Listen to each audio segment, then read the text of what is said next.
혹시 증강현실이라는 말 들어보셨나요? 현실 세계에 가상물체를 겹쳐서 교묘하게 하나로 만든 세계를 일컫는데요. 그래서 증강현실을 혼합현실이라고 부르기도 합니다. 눈부시게 발전한 IT 기술 덕분에 현실에 가상을 붙이는 것이 가능해졌는데요. 최근 뉴스에 자주 등장하는 포켓몬고 같은 게임이 바로 이 같은 증강현실을 이용한 겁니다. 쉽게 말해서 스마트폰에 있는 포켓몬이라는 가상 캐릭터를 공원이나 길거리 같은 현실 공간에서 찾을 수 있게 된 거죠. 포켓몬고가 만들어낸 신조어들이 있습니다. 포켓몬이 밀집해 있는 역세권을 뜻하는 포세권, 그리고 그 지역에 사는 사람들이 바로 포수저인데요. 사람들은 포세권을 찾아 헤매고 포수저를 부러워하는 현상까지 생겨났습니다. 그런데요, 현실에 가상을 덧붙이다 보니 진짜 현실에서는 씁쓸한 일들이 일어나고 있습니다. 독립기념관이나 현충원 같은 추모 공간에 포켓몬을 잡으려고 몰리는 사람들. 엄숙해야 할 추모 공간이 놀이공간으로 변해버린 셈이죠. 이처럼 가상을 현실로 착각하게 만드는 증강현실. 이번에는 대한민국을 휩쓸고 있는 증강현실 게임 포켓몬고와 관련된 각종 문제들에 대해서 알아보겠습니다. 아는 만큼 보인다. 이럴 땐 이런 법. 현실 세계에 귀요미 포켓몬들이 등장했다.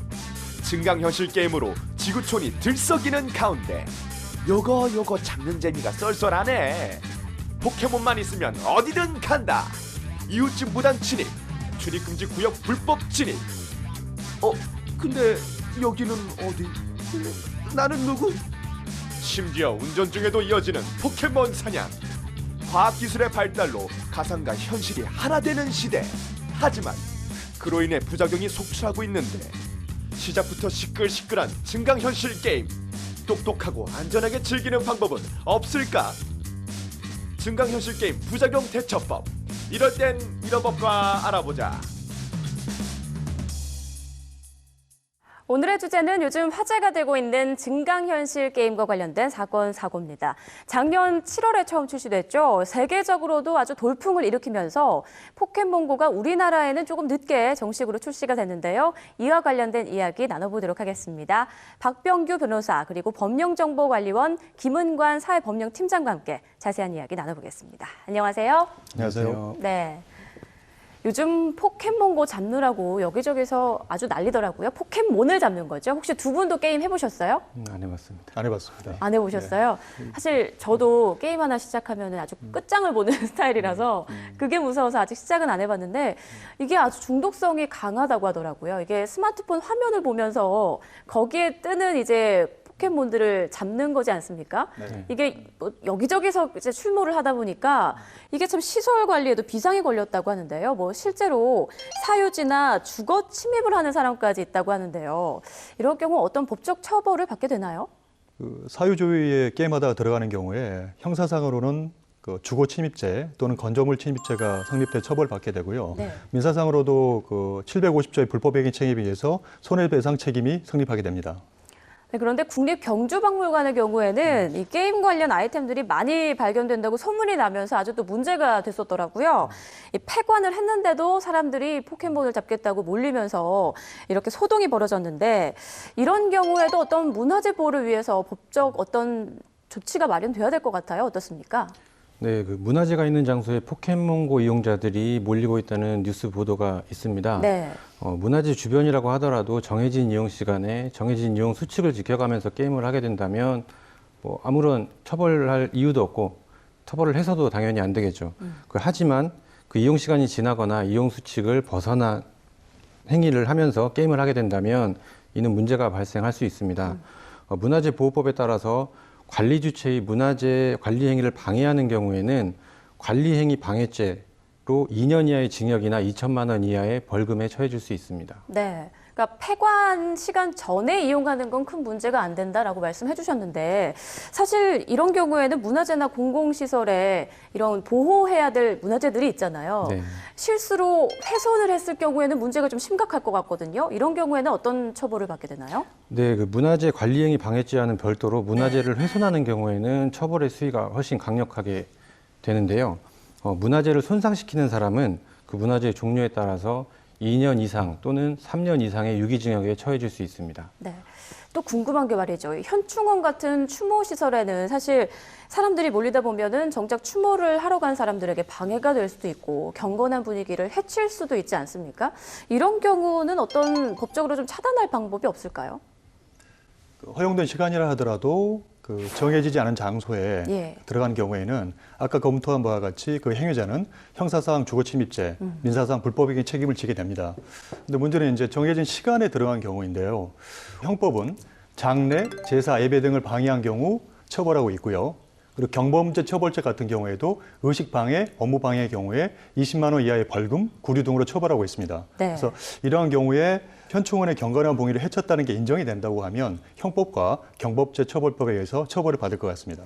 그런데 아예 제 생각에는요. 게임사 측에서 이런 곳에 노출을 아예 원천적으로 좀 차단을 해주는 게 가장 좋은 방법이지 않을까 싶은데 이런 시설에 대해서 법적으로 좀 차단 요청을 하는 게 현실적으로 가능할까요? 어떻습니까? 우선 다른 나라 예를 본다면 캐나다의 경우에 네. 제조사에 이런 요청을 했습니다. 그럼에도 불구하고 제조사는 아무런 조치를 취하지 않았고요. 예. 법적 근거가 없기 때문에. 아. 우리나라의 경우에도 직접적인 근거 규정이 없습니다. 그래서 요청을 한다 하더라도 제조사가 무대응으로 응답할 가능성이 충분히 있는데 그 이유는 국가공간정보기본법이 있습니다. 네. 이 기본법에 의하면 국가가 제작한 지도의 경우에는 국가가 이런 경우를 컨트롤할 근거 규정이 있습니다. 근데 이 포켓몬 같은 경우에는 오픈 스트리트 맵이라 그래서 개인이 제작한 맵을 사용하기 때문에 근거 규정이 없는 겁니다. 네, 그런데 예전에 구글 지도처럼요, 이런 거리 사진을 제공하는 서비스가 처음 딱 제공이 됐을 때 사생활 침해 논란이 한창 뜨거웠단 말이죠. 그런데 이번 게임 역시 뭐 초상권이나 사생활 노출, 기밀 관련 시설들이 노출이 돼서 또 논란이 되고 있다고요. 네, 지금 앞서 변호사님께서 네. 설명을 잘 해주셨는데요. 그 포켓몬고는 국가가 제작한 지도를 이용하는 것이 아니고요. 오픈 스트리트 맵을 이용해서 그 게임을 제공을 하고 있습니다. 그 인터넷 포털 서비스에서 그 제공하고 있는 지도 서비스는 그 국가가 제작한 지도를 그 포털 서비스에서 이용을 하는 것입니다. 그래서 그것은 국가공간정보기본법에 적용을 받게 되고요. 그에 따라서 보안시설이 블록 처리된다든지와 같은 그런 제한이 있는데 네. 포켓몬고의 경우에는 해외 민간 법인이 이 지도를 만들었기 때문에 국가공간정보기본법에 적용을 받지 않습니다. 따라서 그 현재로서는 이를 제재한 국내법적 근거가 없다고 보여집니다. 네, 그런데 이 보안과 관련한 문제에 대해서는 이게 좀 법적 근거가 마련돼야 된다라는 생각이 들거든요. 이게 사실 국내에 게임이 출시되기 전에 미리 법적으로 좀 어떤 조치가 있었어야 되는 거 아닌가요? 네, 잘 아시다시피 포켓몬고는 처음에는 구글 맵을 기반으로 하려고 했었습니다. 예. 그래서 지난해 그 11월에 정부가 그 국가공간정보기본법에 따라서 국가안보 등을 사유로 그 구글맵 반출, 해외 반출을 받아들이지 않은 바가 있습니다. 그런데 결과적으로는 앞에서 말씀드린 것처럼 포켓몬고는 오픈 스트리트 맵이라는 기반을 이용해서 다시 돌아왔거든요. 다시 출시를 했습니다. 예. 이에 따라서 민간이 만든 제작한 지도는 국가가, 정부가 그걸 규제할 수 없기 때문에 지금 현행 법규상은 막을 수가 없게 된 것이고요. 이에 대해서는 입법이 좀 필요한 상황이라고 보여집니다. 네, 조속히 좀 마련이 돼야 될 것 네, 같네요, 이 맞습니다. 부분은. 자, 그리고 싱가포르에서는요, 한 손으로 운전하다가 적발이 되면 우리나라 돈으로 약 82만 원 정도 벌금을 내게 된다고 하더라고요. 꽤 비싸죠? 네. 그런데 제가 이 말씀을 드리는 이유가 증강현실 게임과 관련된 문제가 또 불거지고 있기 때문인데, 아니, 이 증강현실 게임을 하느라 운전 중에 한 손으로는 게임을 하는 사람들이 있다고 해요. 이게 사고로 이어지는 게 문제지만 사고가 발생하지 않아도 처벌을 받게 되나요? 어떻습니까? 운전 중에 게임을 하게 네. 되는 경우에는 사고의 유무와 상관이 없이 그 도로교통법에 따라서 운전 중 휴대폰 사용 또는 영상장치 조작 등의 행위로서 법규 위반에 해당하거든요. 이러한 경우에는 범칙금과 벌점이 부과됩니다. 연구조사 결과를 보면 그 게임을 하면서 운전을 하게 되는 경우에는 반응 시간이 약 2.1초나 걸린다고 조사가 된 바가 있습니다. 네. 이는 정상 운전을 했을 때보다 약 2배 이상 느려진 반응 속도인데요. 이 정도면 거의 음주운전에 버금가는 수준이라고 합니다. 예. 따라서 운전 중에는 절대로 그 게임을 하는 행위는 하면 안 되겠습니다. 그렇죠. 이제 운전 중에 내비게이션 조작도 지금 법적으로 금지가 돼 있잖아요. 네, 이렇게 그렇습니다. 정차한 상태에서 해야 되는데 네. 이런 게임도 반드시 좀 주의를 해야겠습니다. 자, 포켓몬고 게임 이용자들은 뭐 포켓몬이 나타나는 곳이라면 어딜 뭐 가리지 않고 다 등장하는 걸로 알고 있는데요. 외국 사례를 좀 볼게요. 뭐 증강현실 게임을 하다가 맨홀에 빠지거나 좀 크게 다치는 경우도 기존에 많이 발생한 걸로 알고 있는데요. 자, 이게 많은 분들이 궁금해하더라고요. 만약에 이렇게 다쳤을 경우에 보험 처리가 가능한가? 어떻습니까? 네, 결과적으로 보험 처리는 가능합니다.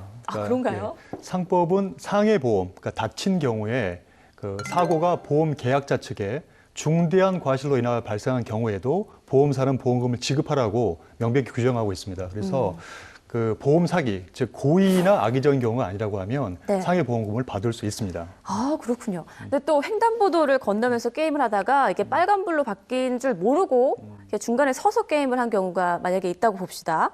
자, 이런 경우에 만약에 사고가 났어요. 그러면 누구의 과실로 인정이 될까요? 네, 누구의 과실 같으세요? 저는 당연히 횡단보도 중간에서 게임을 한 이용자가 과실이 있지 않을까 싶은데 어떻습니까?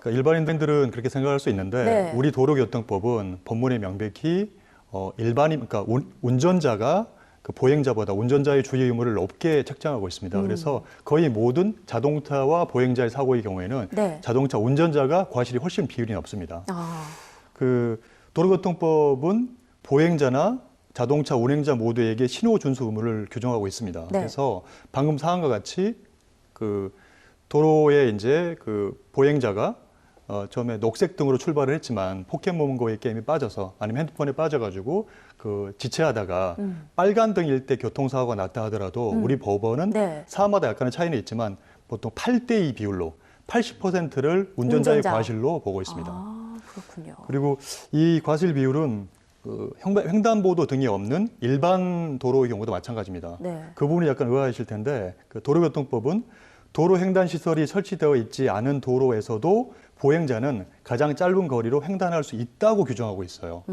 그래서 일반인들은 일반 도로에서 보행자가 무단 횡단하다가 사고가 난 경우에 보행자 과실이 크다고 생각하는데 그런 경우에도 이런 특별한 규정 때문에 80%의 과실이 운전자한테 있습니다. 아, 이게 보행자가 게임에 빠져서 신호를 잘 지키지 않은 건데도 운전자에게 과실이 좀 많다는 건 사실 좀 이해가 안 되네요.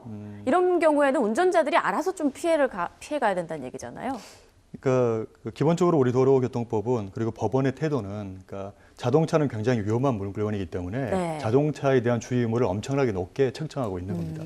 그리고 횡단보도나 육교가 있는데도 불구하고 도로를 무단 횡단하다가 사고가 발생했다. 네. 이런 경우는 과실이 어떻게 될 것 같습니까? 지금까지의 지금 설명을 들어봤을 때는 운전자 과실이 클 것 같은데요. 네, 객관 시험 잘 보셨을 것 같아요. 네, 좀 눈치가 빠릅니다. 이런 경우에도 60%라고 보는 게 우리 아. 대법원 법원의 기본적인 태도입니다. 네. 그렇군요. 어찌됐건 운전자도 조심을 해야겠지만 게임 이용자들부터 좀 인식 전환이 필요해 보이네요. 네. 네.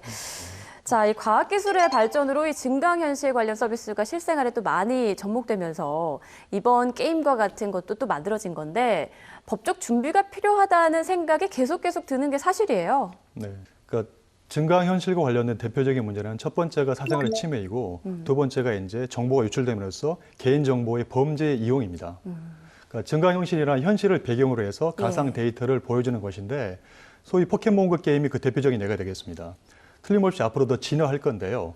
지나가는 사람을 핸드폰의 앱을 통해서 봤을 때 그 사람의 모든 정보가 이렇게 나오는 경우가 조만간 실현될 것 같은데 그렇다고 하면 엄청난 사생활의 침해와 개인정보의 범죄 이용이 아마 이루어질 것 같습니다. 생각만 해도 무서운데요?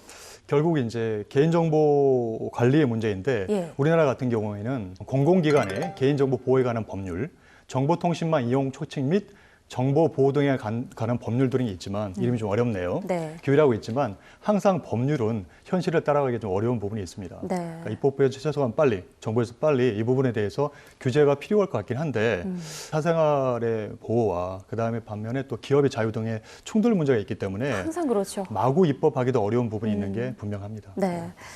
자, 그런데 최근 병원에서는요, 이 포켓몬 5마리를 잡고 나면 5분간은 쉬어라라고 권유하고 있다고 해요. 네. 이게 사실 계속 휴대전화, 모바일 기기를 보면서 하는 게임이다 보니까 눈 깜빡임도 적고 또 한 자세로 계속 이루어진다는 점에서 건강에 대한 염려도 있고요. 그리고 무엇보다 현실과 가상을 섞다 보니까 이게 좀 혼란이 될 수도 있다라는 얘기도 나오고 있는데요. 자, 이런 증강현실 게임을 즐길 때 안전수칙이 있다고 하던데 좀 알려주시죠. 네, 저는 뭐 나이가 있어서 그런지 모르겠는데 예. 포켓몬 게임을 하고 있지 않지만 네. 중독성이 엄청난 것 같긴 합니다. 네, 그러니까 맞아요. 길거리를 지나가다 운전할 때도 많이 이런 분들을 보고 있는데 그래서 최근 게임관리위원회가 소위 12가지 안전수칙을 내놓았습니다. 아, 그래요? 한번 본다면 첫 네. 번째가 가족과 함께 즐기기. 이거는 뭐 이제 뭐 좋은 말인 것 좋은 같고요. 취지네요. 네. 두 번째가 여분 배터리의 확인. 아, 이게 안전수칙이라고요? 네. 그러니까 워낙 게임에 몰두하다 보면 예. 배터리가 이제 방전이 되는 경우에 배터리에. 혹시 산에 가는 경우에 네. 방송인이 아니라서 예, 예. 그러니까 어떤 위험 네. 지역에 갔을 때 그렇죠. 혹시라도 네. 배터리가 이제 방전이 되면은 연락이 안 되거나 그럴 수 있으니까. 그렇죠. 그렇네요. 그래서 이제 여분 배터리의 확인. 세 번째 열사병 주의. 그러니까 여름철에 너무 몰입하다가 태양 아래에서 네, 그럴 수 있을 것 같고요. 예. 네 번째 개인정보 보안 주의. 이건 당연한 것 같고요. 다섯 번째 몰래카메라 주의. 그러니까 너무 몰두하다 보면 자신의 이렇게 방어적 준비가 안 돼 있기 때문에 특히 예. 여성분들 같은 경우에 예. 상대방이 몰카 같은 걸 할 수 있는 위험이 있고요. 아, 그리고 이게 게임을 즐기는 줄 알았는데 몰래카메라를 찍고 있는 걸 수도 있겠네요. 그럴 수도 여성들의 있겠네요. 입장에서는 좀 네. 조심을 해야 될 필요가 있겠네요. 네. 예, 또 어떤 경우가 있죠? 여섯 번째 현피 금지. 무슨 말이냐면 예. 온라인상에서 만난 사람과 실제로 만나서 싸우는 경우가 있다고 합니다. 아, 그래요? 가끔씩 그런 사건 사고 발생하지 않습니까? 예. 그래서 현실에서 피해가 발생하는 걸 금지시킨다 그런 의미인 것 같고요. 예. 그다음에 일곱 번째 위험 지역 출입 금지. 군사관계 시설 같은 데 들어가는 거 막아야 될 것 지뢰밭에 같고요. 들어갈 수도 있고요. 충분히 가능하죠. 그렇죠. 여덟 번째 사유지 출입 금지. 남의 땅에 들어가는 거 아까도 언급했고요. 네. 아홉 번째 운전 중 게임 금지. 되게 중요할 것 같고요. 열 번째 보행 중 전방 주시.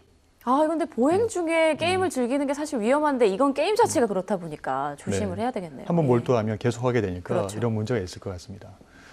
그리고 11번째 게임 아이템 사기주의. 그러니까 아이템 관련해서 아까 말씀드렸지만 그걸 갖다 구매하는 과정에서 사기나 피싱의 문제가 발생할 수 있고요. 네. 마지막으로 낯선 사람 경계. 이렇게 이러한 원칙을 잘 지키라는 의미에서 우리 게임물 관리위원회에서 네. 소위 12가지 원칙을 이렇게 내놓았습니다. 게임 하나 하는데 정말 주의해야 될 것도 많고요. 조심해야 될 것도 정말 많습니다. 사실 모든 일에는 양면성이 있기 마련이죠. 집안에 갇힌 게임광들을 거리로, 공원으로 끌어내고 또 온 가족이 함께 게임을 즐길 수 있다는 건 정말 반가운 일인데요. 거리로 나온 사람들이 하나같이 이렇게 고개를 떨구고 핸드폰 화면을 보면서 유령처럼 거리를 서성대는 걸 보면 또 마냥 기뻐할 수만은 없는 것 같습니다. 자, 오늘은 이 증강현실 게임으로 인한 피해와 그 대응법 들을 알아봤는데요. 사실 법의 처벌에 앞서 나의 건강과 내 가족의 건강 그리고 게임자 스스로를 위해서 지켜야 할 것들이 참 많다라는 생각이 듭니다.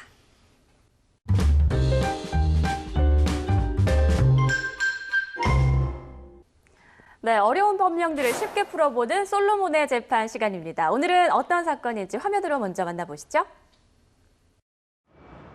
아, 이사원. 이번 계약은 참 잘 돼야 하는데 말이야. 김 부장님, 너무 걱정하지 마십시오. 다 잘 될 겁니다. 중요한 거래를 성사시키기 위한 회의에 참석하기 위해 거래처로 가고 있던 김 부장과 이사원. 그러던 그 순간 아이고, 목이야. 괜찮으세요? 죄송합니다. 아무래도 병원을 가야 할 것 같은데. 이거 아무래도 이러다 거래처에 늦을 것 같은데. 저 이사원, 지금 내가 보험사에 전화해 놨으니까 뒷수습만 좀 부탁할게. 알았지? 네, 알겠습니다. 거래처와의 계약 때문에 차에서 내리지 않은 채 이사원을 불러 나머지 사고 처리를 부탁하고 거래처로 떠난 김 부장. 운전자인 김 부장이 차를 몰고 가버리자 나대기 씨는 뺑소니로 경찰에 신고를 했는데 과연 부장은 뺑소니에 해당하는 것일까? 중요한 회의에 참석하기 위해서 운전을 하다가 교통사고가 났는데 사고를 낸 사람은 차량에서 내리지 않고 자리를 떠났고요. 사고 차량 동승자만 남아서 사고 뒷수습을 하게 된 상황 보셨습니다. 자, 이런 경우에 뺑소니에 해당하는 것일까 아닐까가 오늘의 문제인데요. 어떻습니까? 네, 그 특정 범죄 가중 처벌 등에 관한 법률에서는 자동차 사고를 낸 운전자가 그 그 피해자를 구호하는 등의 조치를 취하지 않고 도주한 때, 그러니까 뺑소니를 한 경우에는 가중처벌하도록 규정을 하고 있습니다. 네, 그러니까 결국 뺑소니에 해당한다라는 말씀이시죠? 네, 그렇습니다. 그 법에서 말하는 피해자를 구호하는 등의 조치를 취하지 않고 도주한 때는 그 운전자가 사고로 피해가 발생한 사실을 알고서도 그 사고 현장을 떠나서 사고를 낸 사람이 누구인지 확정할 수 없는 상태가 된 경우를 말하는데요. 그 운전자가 사고 현장을 떠나기 전에 그 자신의 신원을 미리 확인을 해 주었다고 하더라도 그 피해자를 구호하는 등의 조치를 취하지 않으면 뺑소니에 해당하게 됩니다. 사례에서는 운전자가 동승자에게 단순히 사고 처리를 부탁만 하고 병원으로 이송하는 등 그런 구호 조치가 전혀 이루어지지 않았기 때문에 그리고 사고 현장을 떠났기 때문에 특별한 사정이 없는 한 이것은 뺑소니에 해당한다고 보여집니다. 네. 자, 교통사고가 났다면 운전자가 반드시 차량에서 내려서 피해자의 구호 조치를 취해야 한다는 사실 모두 명심하시기 바랍니다. 자, 이번에는 새롭게 시행되는 시행 법령에 대해서 알아보는 시간인데요. 자, 이번에는 어떤 법령이 새롭게 마련이 됐나요? 네, 자세한 내용은 만화로 준비했습니다. 화면으로 보시죠. 할머니를 부탁해. 아휴, 저분은 옆집에 혼자 사시는 할머니인데? 할머니, 추운데 왜 나와 계세요? 무슨 고민 있으세요? 아, 옆집 학생이네. 그게 몇 달 전에 조카가 부탁해서 돈을 빌려줬는데. 내가 언제 빌렸습니까? 예? 에이? 잠깐만 쓰고 갚겠다더니 갚을 생각은커녕 돈을 빌린 적이 없다고 발뺌을 하고 있어서. 아휴, 내가 치매 증상이 있는 것을 알고 그러는 것 같아. 아휴. 이런 나쁜 인간이. 할머니, 걱정 마세요. 제가 도와드릴게요.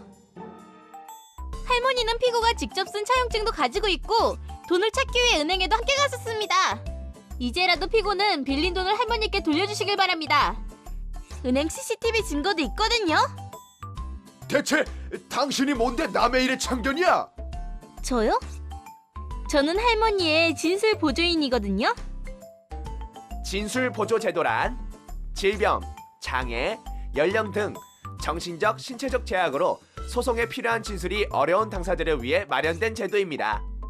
또한 소송 시 의사 능력이 없는 사람들의 경우 특별 대리인을 선임할 수 있습니다. 원고가 제시한 증거들이 확실하므로 원고 승소로 판결합니다. 피고는 정해진 기간 내에 원고에게 빌린 돈을 갚도록 하세요. 할머니, 우리가 이겼어요. 이제 빌려준 돈도 받을 수 있어요. 아이고, 고맙네. 진짜 고마워. 네, 작년 2월 3일에 민사소송법이 개정이 되었습니다. 그 질병, 장애, 연령 등의 제약이 있는 소송 당사자들을 위해서 그 법원의 허가를 받아서 법정에 진술 보조자와 함께 출석을 해서 진술을 할 수 있도록 하는 진술 보조 제도가 도입이 되었는데요. 네. 이 제도는 1년의 유예 기간을 거쳐 2월 4일부터 시행되었습니다. 네. 자, 그럼 시행이 되기, 그러니까 그동안에는요, 이 사회적 약자들이 혼자 법원에 출석을 해서 스스로 자진 진술을 했던 건가요? 기존에는 그 소액 사건의 경우에만 진술 보조 내지는 법률 대리를 그 변호사 자격이 없는 사람도 받을 수 있었는데요. 그 2월 4일부터는 그 모든 민사소송에 대해서 진술 보조를 그 받을 수 있게 변경이 되었습니다. 네. 네, 법률 서비스 사각지대에 있는 그 사회적 약자의 소송 수행 능력을 보완해주기 위해서 제도적 장치를 마련이 된 건데요. 사회적 약자의 소송상의 권리를 보장하고 실질적인 당사자 평등을 실현하는 데 기여할 것으로 기대됩니다. 네. 사회적 약자를 도울 수 있는 진술 보조 제도, 법은 정의를 위해서 존재하는 만큼 사회적 약자에게도 똑같은 정의가 공평하게 적용될 수 있도록 이런 배려하는 보조법들이 많이 생겨났으면 하는 바람입니다.